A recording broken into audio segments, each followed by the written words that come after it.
Hello အားလုံးမင်္ဂလာပါဘယ်လိုပဲနေပြန်ဆိုလိုက်ပါတယ်ဒါကျွန်တော်တို့မနက်ကပွဲမှာကျွန်တော်တို့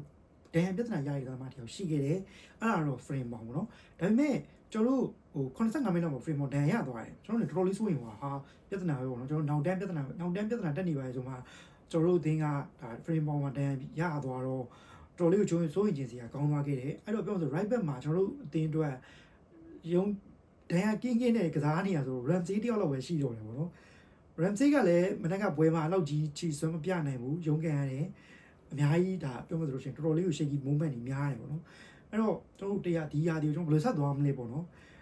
ပြောမှဆိုလို့ရှိရင် frame ပေါက်ဒါပေမဲ့နီးပြကြီးတော့လားပွဲပြီးမှပြောသွားခဲ့ပါတယ်တခုရှိတယ် frame ပေါက်ကဒဏ်ရာပြဿနာလို့တော့ယူဆလို့မရသေးဘူးဒါကြော့သားပေါ့နော်ပြောမှဆိုလို့ရှိရင်အရန်ပြေးလို့ပေါ့နော်တကယ်ဖြစ်အရန် promote တဲ့ sort တာ present sort တာဖြစ်တဲ့အတွက်ကြော့သားနာသွားတဲ့ပုံစံမျိုးပဲပြပြထားတယ်ဒါပေမဲ့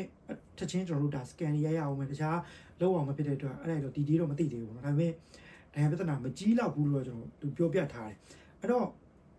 frame ပေါက်သားဒဏ်ရာရသွားကျွန်တော်ဘယ်လိုလုပ်ကြမလဲပေါ့နော်ဂျေဇာကျွန်တော်သူ့ကိုကျွန်တော်တို့ကလက်ရှိ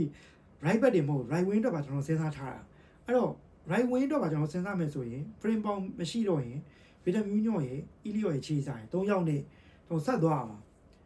ဘလို့မြန်ဆက်သွားမလဲပေါ့နော်ကျွန်တော်အနေနဲ့ခေါင်းတောင်ကိုက်တယ်သူတို့နေရာနီးပြကြီးတော့နေရာနေစဉ်းစားကြည့်ရင်တော့ပရိသတ်တောင်နေခေါင်းတွေကိုက်တယ်အဲ့တော့ပရိသတ်တွေကလက်ရှိမှာကစားသမားတွေကိုနော်ထပ်ဝယ်ပေးဖို့တွန်းတိုက်တွေ Twitter မှာလုံးဝဖြောင်းဆန်နေအောင်တောင်းဆိုမှုတွေများလာတယ်အသင်းကလည်းလက်ရှိဒါပြောမှဆိုရင်နောက်တန်းသမားတွေထဲမှာကျွန်တော်နျူကာဆယ်နဲ့ပွဲမှာတော့